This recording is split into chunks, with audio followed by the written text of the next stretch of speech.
말씀은 시편 119편 65절 말씀,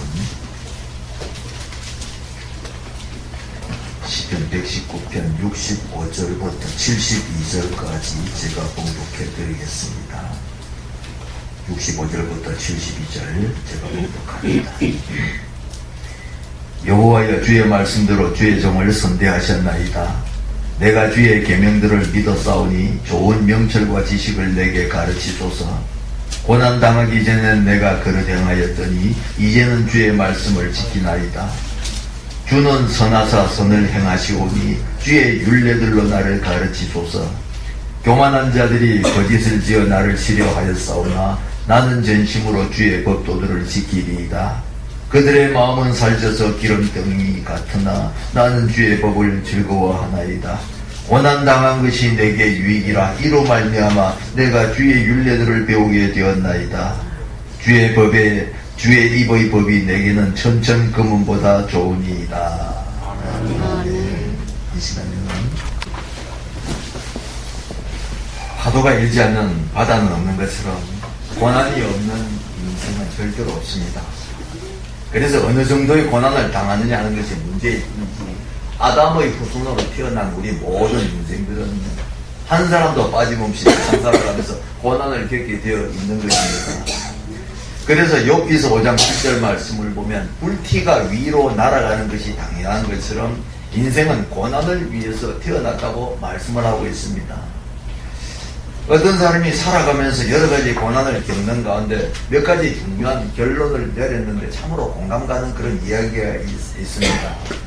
그 사람이 내렸던 첫 번째 결론은 밤이 깊으면 새벽이 가까운 것처럼 고난을 겪고 나면 그 다음에는 인생의 변화가 일어나고 새로운 인생이 전개되더라는 것입니다. 어려운 일을 겪으면 눈앞이 캄캄하고 절망이 되지만 그것을 이기고 나면 그로 인하여 자신의 인생이 놀랍게 변화되는 기회가 생기더라는 말씀인 것입니다. 성도 여러분, 어려운 일이 있다고 할지라도 그것이 끝이 아닌 줄로 믿으시기를 바랍니다. 아멘. 그 일을 통해서 하나님께서는 더 좋은 길을 예비하시고 여러분의 인생을 바꾸어 주실 수가 있기 때문입니다. 아멘.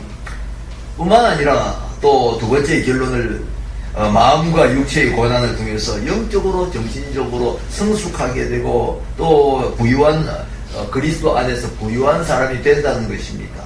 비록 내가 재물은 다 잊어버렸다 할지라도 세상 모든 것은 다 잊어버렸다고 할지라도 그러한 일들로 인해서 하나님을 더욱더 의지하게 되고 주님 안에서, 우리 예수님 안에서 영적인 부요를 누릴 수가 있다고 한 것을 배웠다는 것입니다.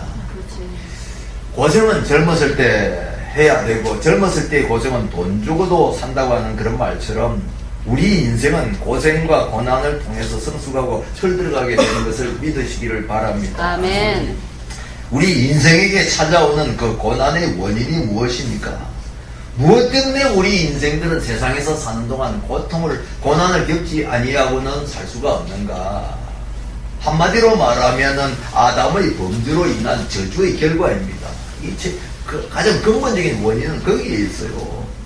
하나님께서 온 우주 만물을 창조하셨을 때 그 상태가 어떠했습니까? 흠이 없는 완벽한 창조였습니다.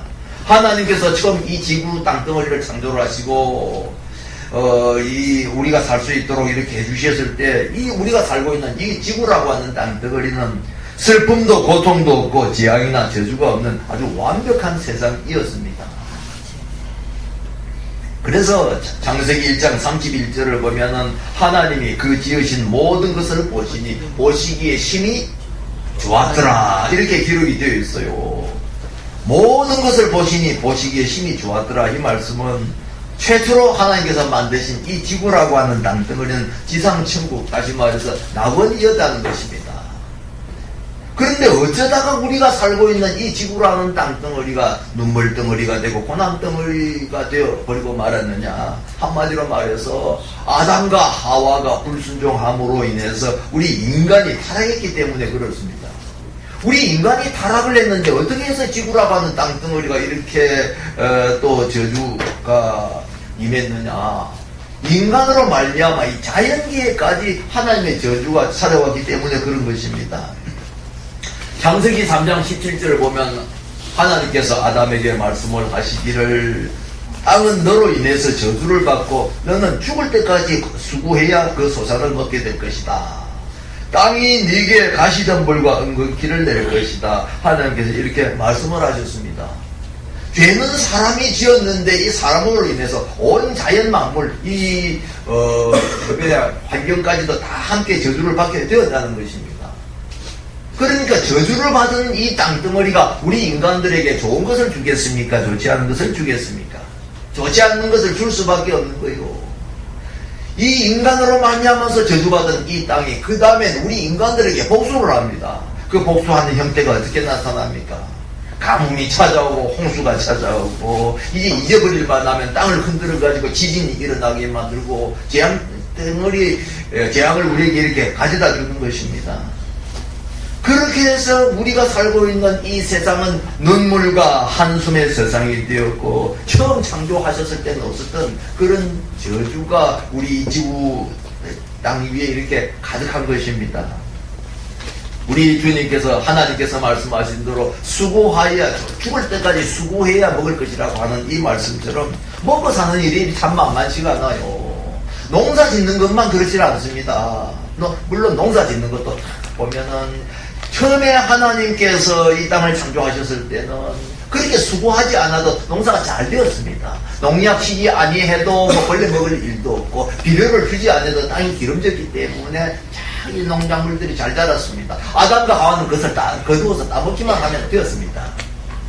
그런데 이제는 땅이 저주를 받고 나니까 농사 짓는 일들까지 이 자연이 우리에게 얼마나 힘들게 만드는지 온갖 병충해들이 찾아와서 농약을 쳐야 되죠. 땅에 계속해서 거름을 주어야 되죠. 이 농사 짓는 일이 쉽지 않은 그런 일이 되어버렸습니다. 뿐만 아니라 농사 짓는 일들 뿐만 아니라 온 생존 경쟁으로 인해서 이 세상이 참 살벌한 세상이 되어버렸습니다. 자, 이게 이 모두 다 이러한 고난이 찾아온 이유가 바로 아담과 하와가 선악과를 따먹고 타락한 그 저주의 결과인 것입니다. 자, 그렇다면 특별히 우리 성도들이 당하는 이 고난의 의미는 무엇이냐? 하나님의 백성들, 하나님의 자녀라면 세상 살아가는 동안 하나님께서 모든 일들이 잘되게 해주시고 또 실제로 잘되게 해주신다고 하는 그 약속의 말씀들이 있기는 합니다. 그런데 어째서 우리 성도들이 세상 살아가는 과정이 이렇게 힘들고 어려운 일들을 당하게 되느냐? 우리 거기에는 세 가지 이유가 있어요. 첫 번째는 죄에 대한 징계로 당하는 고난입니다. 보통 때는 하나님의 음성을 듣지를 못하는데 하나님께 맞으면 귀가 열리는 거예요. 우리 사람이 얼마나 미련하고 어리석은지 죄에 깊이 빠지게 되면은 영적인 소경이 되고 영적인 귀머리가 됩니다. 영의 눈이 어두워지고 영의 귀가 어두워집니다.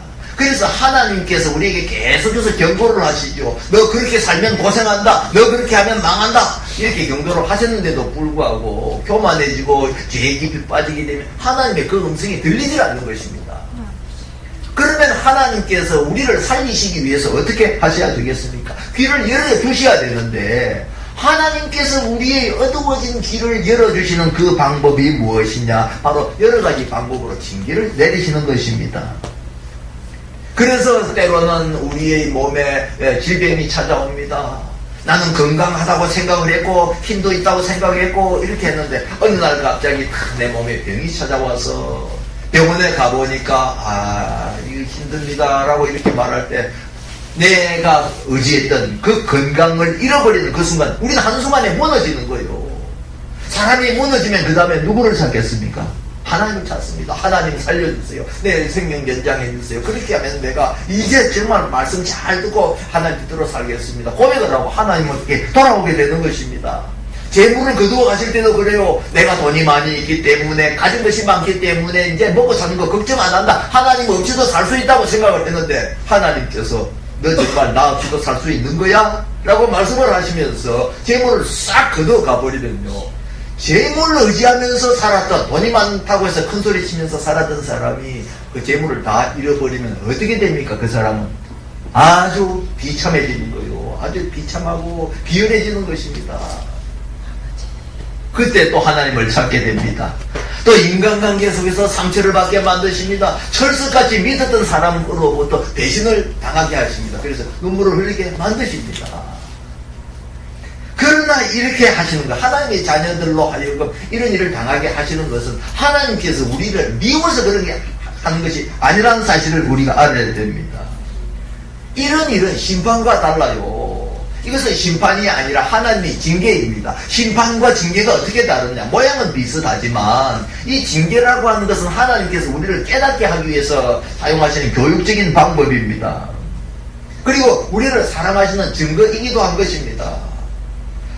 그래서 히브리서 12장 7절을 보면 어찌 아비가 징계하지 않는 아들이 있으리요? 징계는 다 받는 것이거늘 너희에게 없으면 사생자요 참 아들이 아니라고 말씀을 하고 있습니다.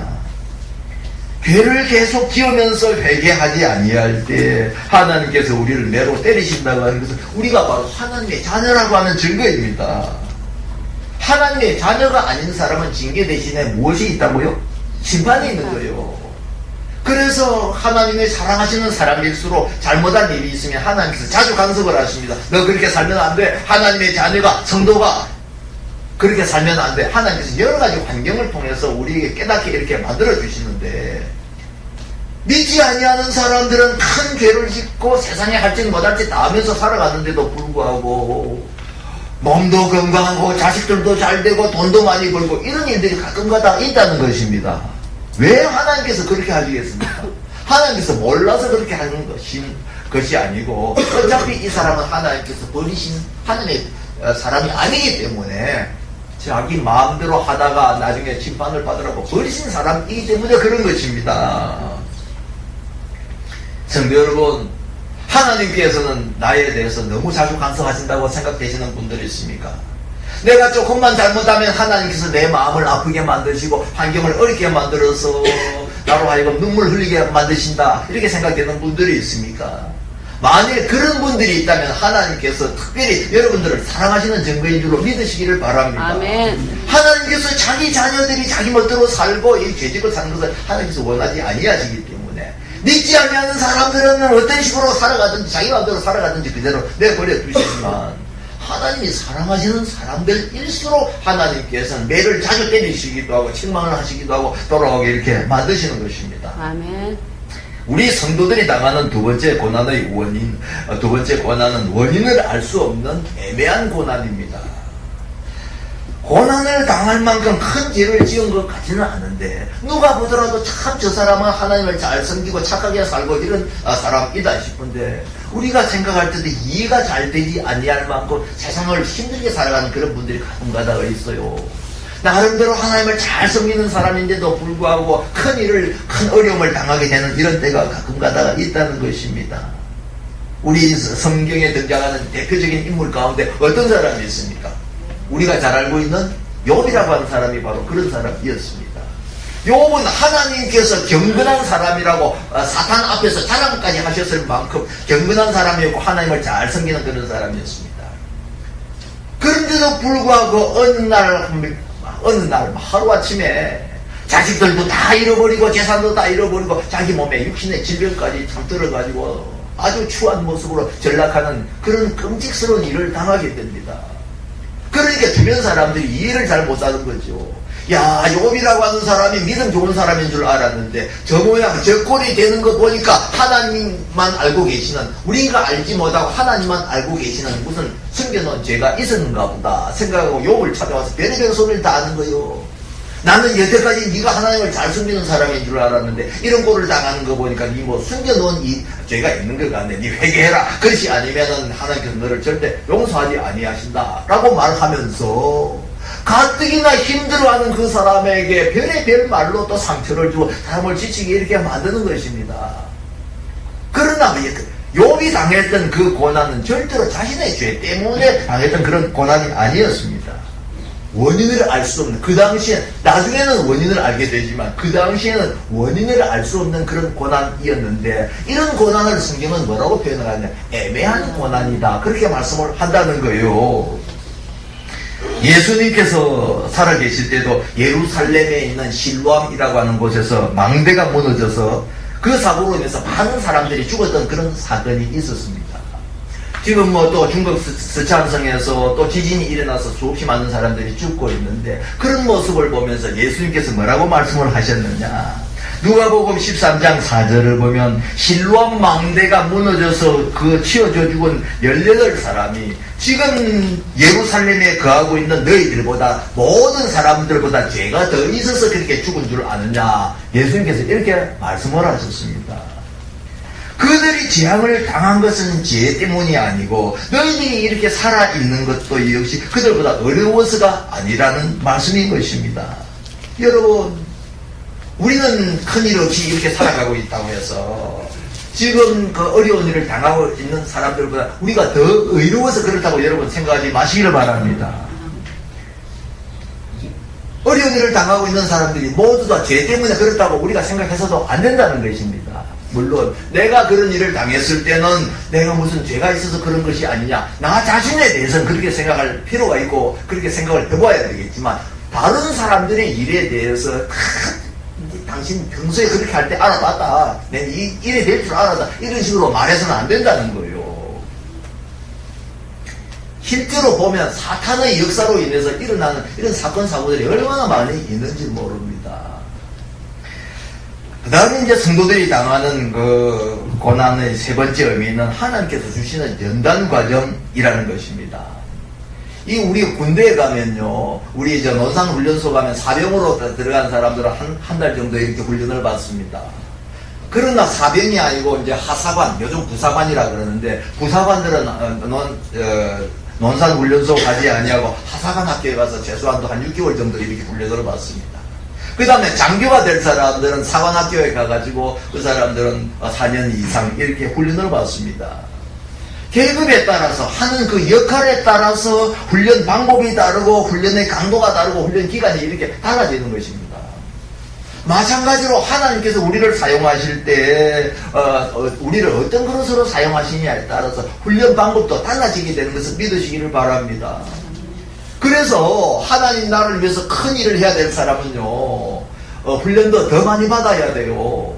막 내 혼자 신앙생활을 하고 하는 수준에서 머무를 사람들은 뭐 크게 연단을 받을 필요가 없을 수도 있지만, 특별히 하나님께서 너는 나의 종이다, 교회를 위해서 큰 일을 해야 될 사람이다, 이렇게 택정을 하시는 사람은요, 하나님께서 특별 훈련을 시키시는 것을 우리가 볼 수가 있습니다. 그 성경에 등장하는 인물 가운데 대표적인 인물이 바로 모세라고 하는 사람입니다. 그러니까 모세가 몇 살부터 모세가 하나님의 종으로 일을 했습니까? 80세부터 했거든요. 80년 동안 모세는 훈련을 받은 사람이에요.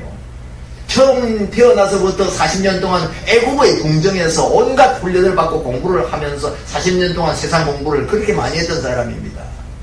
그리고 나서 40세부터 80세 될 때까지 미디안 광야에 쫓겨가가지고 거기에서 목동 생활을 하면서, 아, 내라고 하는 사람이 정말 별것 아닌 사람이구나, 내가 가지고 있는 지식과 내 능력 가지고는 절대로 아무것도 할 수 없구나 하는 것을 뼈저리게 체험을 하도록 이렇게 만드셨습니다. 그래서 나이 80이 되어서 나는 아무것도 아니라고, 아무것도 할 수 없다고 생각하는 그때에 하나님께서 부르신 것을 우리가 볼 수가 있어요.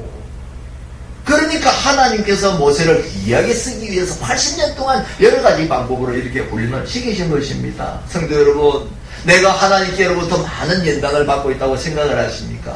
왜 하나님께서 여러분들을 그렇게 어려운 일을 겪게 만드시겠어요?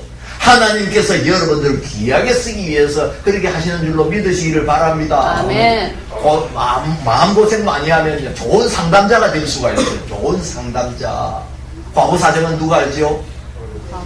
과부사정은 호레비가 알지요. 왜 압니까? 혼자 살아봤으니까. 아내를 잃어보고 남편을 잃어봤으니까 혼자 산다는 게 얼마나 외롭고 힘들다는 걸 잘 알잖아요. 마찬가지로 내가 세상에서 살면서 어려운 일들을 많이 겪어보면 다른 사람들한테 속아도 보고 다른 사람들 때문에 기가 막힌 일들도 당해보고 산전수전 다 겪고 나면요, 내 주변에 굉장히 힘들게 살아가는 이런 사람들 보면 그 사람이 그 사람들이 당하고 있는 일이 남의 일처럼 느껴지지 않는 것입니다. 내가 겪었던 일인 것이고, 내가 겪었던 그 일을 이 사람이 이렇게 겪고 있구나. 그런데 아직까지 답을 찾지 못하고 있구나. 해주고 싶은 말이 있는 거예요. 그러다 보면 좋은 상담자가 이렇게 되고 또 그렇게 많은 일들을 겪었을수록 그 사람은 목회를 하더라도 뒤에 일을 하더라도 귀한 일을 할 수 있는 그런 종이 되는 것입니다. 그래서 우리 기독교 역사상 가장 귀하게 쓰임을 받았던 인물인 사도 바울이 고린도후서 1장 9절에서 뭐라고 고백을 했느냐 하면은 정말 자기는 죽을 고생을 많이 이렇게 했는데 그렇게 하셨던 이유가 뭐냐. 고린도후서 1장 9절을 보면 하나님께서 나를 의지하지 아니하고 오직 죽은 자를 다시 살리시는 하나님만 의지하게 하기 위해서 그렇게 하셨다. 이렇게 고백을 하는 것을 볼 수가 있어요. 그래서 우리가 조금이라도 힘이 남아있으면요, 자기를 의지하려고 그럽니다. 그러나 내 능력이 아무것도 아니라고 하는 것을 깨닫게 될 때에 우리가 철저하게 하나님을 의지하는 그런 사람이 될 수가 있는데, 하나님께서는 이러한 연단을 위해서 우리를 그렇게 훈련을 시키신 줄로 믿으시기를 바랍니다. 아멘. 그러나 이제 우리가 성도가 나가는 고안하는 유익이 있어요. 몇 가지 유익이 있는데, 첫 번째로 말씀에 순종하는 사람이 되게 한다는 것입니다. 영혼이 거듭나서 하나님의 자녀가 되었다고 해서, 교회를 다니고 예수님을 믿는다고 해서 그 사람이 그때부터 즉시 순종의 사람이 되는 것 아닙니다. 우리가 거듭난 후에도 우리 안에는 여전히 옛사람이 남아있고, 거듭난 새사람과 우리 안에서 서로 갈등을 느끼면서 서로 싸웁니다. 그래서 옛사람은 우리에게 하나님의 말씀에 순종하지 못하게 하고 자꾸 세상을 되돌아보게 만들고 세상식으로 살아가도록 내 안에 있는 옛사람은 자꾸 나를 그렇게 끌고 가려고 합니다. 그러나 내 안에 있는 또 거듭난 새사람은 그렇게 하면 안 되지. 나는 하나님의 자녀가 되었는데 이제 세상하고 그렇게 가까이 하면 안 되지 생각해서 죄를 짓지 않으려고 하고, 그래서 옛사람과 새사람이 내 안에서 이렇게 서로 막 싸우게 되는데, 그러다 보면 갈등이 많이 생기는 거예요. 여러분, 신앙생활 하면서 갈등이 많이 생기는 건 정상인 줄로 믿으시길 바랍니다. 아멘. 신앙생활 하지 아니할 때, 예수님을 믿지 아니할 때는 세상적으로 살아가지고 하나도 걸리는 게 없었어요. 갈등이 없어요. 왜? 그것을 그렇게 하면서 즐기고 살았기 때문에 그렇게 다 사는가 보다 생각을 했는데, 내가 예수님을 딱 만나고 영혼이 거듭나면요, 내 안에서 세상적으로 살아야 될 것이냐 하나님의 말씀대로 살아야 될 것이냐 하는 갈등이 더 많이 생기기 때문에 오히려 마음고생이 더 많을 수도 있다는 것입니다. 그렇게 해서 내 안에서 옛사람이 아직까지 내가 영적으로 성숙하지 못했기 때문에 내 옛사람이 이겨서 교회를 다니면서도 예수님을 믿으면서도 여전히 죄악된 옛날 삶을 그대로 살아갈 수가 있는데, 하나님께서 그럴 때에 순종하는 사람으로 만들기 위해서 고난이라고 하는 이런 방법을 사용을 하신다는 것입니다. 송아지는 어느 정도 자랄 때까지는 마음대로 하게 내버려 두다가 어느 정도 자라면 그 송아지의 길을 꺾어야 됩니다. 그래서 송아지 길을 꺾는 방법이 무엇입니까? 이 코뚜레 하는 거죠. 코뚜레 이렇게 하는 거. 길을 꺾지 않고 그냥 가만히 두게 되면 쓸모없는 소가 되기 때문에 송아지 주인은 송아지의 코를 불어서 다 이끌고 가게 합니다. 코가 아프니까 끌려가지 않을 방법이 없잖아요. 가기 싫어도 코가 아프니까 끌려가게 됩니다. 그 다음에 멍에를 메어서 일을 하도록 이렇게 훈련을 시킵니다. 길을 들입니다. 망아지도 역시 마찬가지로 준마가 되게 하기 위해서는 그 망아지의 길을 꺾어야 되는데, 야생마의 경우는 더욱 그렇습니다. 그래서 야생마를 훈련시킬 때 보면 이 조련사가 그 말 안 듣는 야생마 위에 올라타면은 이 야생마와 이 조련사 사이에 막 싸움이 벌어지는 거죠. 그래서 이 야생마는 그 조련사를 떨어뜨리기 위해서 막 바짝바짝 뛰고 막 합니다. 그럼 조련사는 끝까지 떨어지지 않으려고 서로 힘겨루기를 딱 이렇게 하는데, 한참 동안 힘을 딱 겨루다 보면은 이 야생마가 지칩니다. 지치고 나서 이 사람한테는 내가 못 당하겠구나, 이 사람은 절대 떨어질 사람이 아니구나 라고 생각이 되면요, 그때부터 기가 꺾인 이 야생마는 조련사의 명령에 순종을 하는 것입니다. 그래서 이 마찬가지로 하나님께서 사람을 사용하실 때 야생마와 같은 우리의 기질을 이렇게 꺾으시는 거예요. 좋게 말로 해서는 잘해서 우리 기질이 변하지 아니하니까 하나님께서 우리를 철저하게 꺾으시고 놔두십니다. 그러면 그러면 처음에는 우리가 하나님과 씨름을 하면서 지지 않기 위해서 몸부림을 치는데 결정적인 순간에 우리 하나님께서 환도뼈를 이렇게 딱 지시면요, 환도뼈 부러진 이 야곱처럼 영적인 사람으로 변화되는 거예요. 내가 하나님과 싸워봤자 절대 되는 것 아니구나, 하나님 말씀에 일찌감치 순종하는 것이 내가 고생을 덜하는 방법이구나 하는 것이 깨달아진다는 것입니다. 하나님으로부터 꺾임을 당하고 있을 때 일찍 두 손을 들고 순종을 하면 고생을 덜하고 하나님이 쓰시기에 합당한 사람이 되는 줄로 믿으시기를 바랍니다. 아멘. 그래서 오늘 읽은 본문의 67절 말씀 다시 한번 함께 읽어봅니다. 고난당하기 전에는 내가 그릇 행하였더니 이제는 주의 말씀을 지키나이다. 고난당하기 전에는 내 식대로 살려고 했고 고집을 부득 이렇게 부렸지만 고생을 실컷 하고 나니까 아이고 일찌감치 하나님 말씀에 순종하는 것이 고생 덜 하는 것이구나 깨닫게 이렇게 되었다는 것입니다. 그리고 성도가 당하는 두 번째 그 고난의 유익은 자신의 교만과 한계를 깨우치게 된다는 것입니다. 우리가 고생하기 전에는 하나님의 자녀들도 고생하고 연단을 받기 전에는요, 하나님을 믿고 예수님을 믿어도 자기식대로 믿어요. 자기식대로. 교회 처음 등록 딱 하고 나서 하루아침에 영적인 사람 되는 것도 아닙니다. 믿음 좋아지는 게 절대 아니에요. 교회를 다니면서도 완전히 자기식으로 믿고 세상적으로 믿고 이렇게 하는데, 그렇게 하면서 교회에 너무 깊이 빠지면 안 된다, 광신자가 되면 안 된다, 별의별 소리를 다 합니다. 처음 교회를 쭉 나가면서도요. 그리고 내맹크로 이렇게 믿어야지 너무 빠지면 안 된다 생각하고 교만한 생각을 가지게 되고 자신의 한계를 모르니까 하나님의 말씀을 들으면서도 하나님의 말씀에 순종하려고 하는 그런 생각을 잘 안 한다는 것입니다. 그런데 나중에 고생을 이렇게 하게 되면은 그게 아니구나, 내가 정말 별것 아닌 인생이었구나, 내가 너무 교만했구나, 하나님께서 나를 도와주지 아니하면 세상에 되는 일이 아무것도 없구나 하는 것을 그렇게 깨닫게 된다는 것입니다. 그래서 이처럼 한계를 깨달은 사람이 내린 결론이 무엇이냐, 시편 127편 1절을 보면 여호와께서 집을 세우지 아니하시면 세우는 자의 수고가 헛되고 여호와께서 성을 지키지 아니하시면 다수군의 견성함이 허사로다. 하나님을 떠나면 되는 일이 없고 하나님의 말씀에 불순종하면 모든 일이 다 허사가 될 수밖에 없다고 하는 이런 고백을 하게 되는 것입니다. 이게 바로 성도들이 당하는 고난의 유익입니다.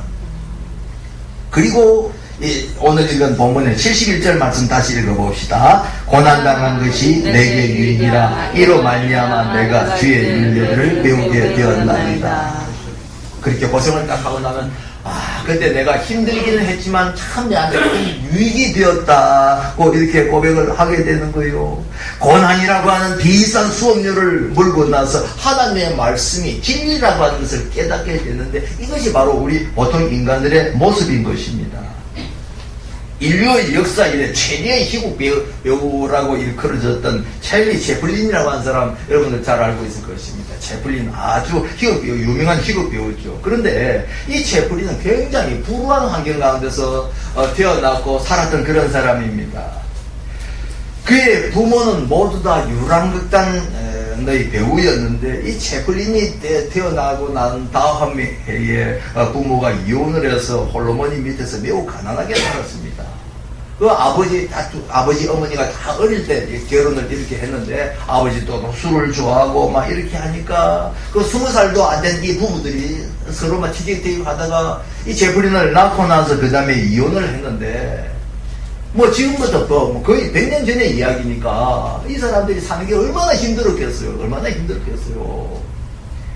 그 홀로머니 밑에서 매우 가난하게 이렇게 살았습니다. 그런데 그의 어머니도 생활력도 별로 없고 할 줄 아는 것이라고 하는 건 극단의 배우 역할이 전부였는데, 그때 요즘의 배우처럼 그때 사람들 뭐 돈을 많이 받고 잘 사는 그런 시대가 아니었거든요. 그냥 뭐 배우 노릇해가 밥이나 겨우 먹는 그런 상황이었는데, 어머니가 영양실조로 이제 정신병에 이렇게 걸리는 바람에 채플린은 극빈자 수용소와 고아원을 이렇게 들락날락 하면서 먹고 살기 위해서 8살 때부터 이 채플린도 유랑극단의 무대에 섰다고 합니다.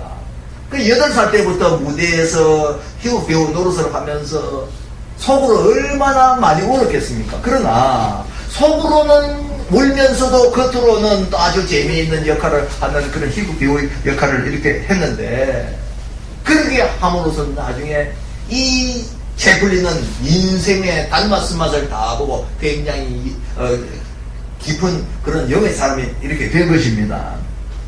나이 들고 난 후에 이 채플린은 자기의 자서전에서 이렇게 고백을 했다고 합니다. 나는 어려웠던 지난 시간과 환경에 대해서 감사한다. 내게 있어서 슬픔과 고통은 축복이었다. 내게 그런 슬픈 과거가 없었다면 나는 세상 사람들을 저렇게 웃게 만들 수가 없었을 것이다. 이렇게 고백을 했다는 거예요. 여러분들이 어려운 일 겪습니까? 마음에 참는 상처들이 많이 있습니까? 그런 일들을 통해서 하나님께서 여러분들은 더욱더 깊은 영성의 사람으로 만들어 가시는 과정인 줄로 믿으시기를 바랍니다. 아멘. 고난을 통해서 하나님께서 우리의 신앙 인격을 다듬어 가세요. 우리가 대장간에서 농기구를 만들 때 농기구를 어떻게 만듭니까? 그 달아오르는 숯불 속에 넣어가지고 쇠를 벌게 달게 만든, 그 다음에 약간 무거운 한마로 때려 사정없이 내리칩니다. 그리고 나서 식혔다가 또 불 속에 넣었다가 또 때리고 이렇게 하다 보면 이 대장장이의 마음에 드는 그런 도구들을 이렇게 만들 수가 있는 것입니다. 마찬가지로 하나님께서 우리를 다듬어 가실 때도 마찬가지예요. 우리는 하나님의 마음에 드는 사람이 아닙니다. 여러분 자신을 생각해 보세요. 내가 하나님의 마음에 드는 사람이라고 생각되는 분들이 있습니까? 있어요, 없어요? 없지요. 저도 마찬가지라. 제가 제 자신을 보더라도 하나님의 마음에 들기에는 너무나 부족한 사람이다. 저도 그렇게 생각을 하면서 살아갑니다. 그런데 하나님께서 그런다고 해서 우리를 버리실 수가 없잖아요. 그럼 우리를 그대로 쓰셔야 되는데, 우리 쓰시기 위해서 어떻게 하셔야 되겠습니까? 세상 사는 동안 계속해서 우리를 다듬어 가시는 거예요. 사람 무시를 좀 했나 싶은데 보면 또 엉뚱한 짓을 하면 하나님께서 불과 같은 연단 풀무 속에 집어넣어가지고 벌겋게 달아오면 또 뚱땅 때려가지고 사람 만들고 이렇게 하면서 세월이 흘러가면 우리는 조금씩 무엇을 닮아간다? 하나님의 형상을 닮아가는 거예요. 그래서 죽을 때가 쭉 다 되면 우리가 신앙생활을 어느 정도 정상적으로 한 사람은 죽을 때가 다 되면 예수님의 모습을 닮아가는 것입니다. 그것을 가리켜서 우리가 뭐라고 표현을 하느냐, 신학적인 용어로 성화라고 하는데 거룩해져 간다는 거죠. 거룩해져 간다. 그런데 죽을 때가 다 되고 임종을 할 때가 다 됐는데 눈에 역시 독이 오르고 예수님을 닮은 모습이 하나도 없다면 그 사람은 뭔가 잘못 믿었든지 거듭나지 아니한 사람일 가능성이 있는 것입니다. 그래서 하나님께서는 이러한 과정을 통해서 우리의 거친 형상을 아름다운 모습으로 다듬어 가시는데, 우리 73절 다시 한번 읽어봅니다. 주의 손이 나를 만들고 세우셨사오니 내가 깨달아 주의 계명들을 배우게 하소서. 주의 손이 나를 만들고 세우셨다, 이렇게 고백을 합니다. 뚝딱뚝딱 이렇게 불에 넣었다가 또 식혔다가 때렸다 이렇게 하면서 우리를 이렇게 다듬어 가시는 거예요. 이러한 고난을 당할 때 우리 성도들이 어떠한 자세를 가져야 되느냐? 첫째로 문제 자체만 바라보지 말고 하나님께 초점을 맞춰야 됩니다. 사는 것이 힘들다, 내 주변 환경이 너무 어렵다 생각하고 내가 웃자다가 이런 팔자를 타고났는가 생각하지 마세요. 여러분, 내만 그런 건 아니에요. 세상 사는 사람들 내만 그렇게 사는 건 다 그렇게 삽니다. 어제 내가 텔레비전을 탁 보다가 아주 재미있는 그 표현을 제가 봤어요. 외국에 나가보면 우리가 얼마나 잘 산다는 것을 외국에 나가보면 알 수 있다요.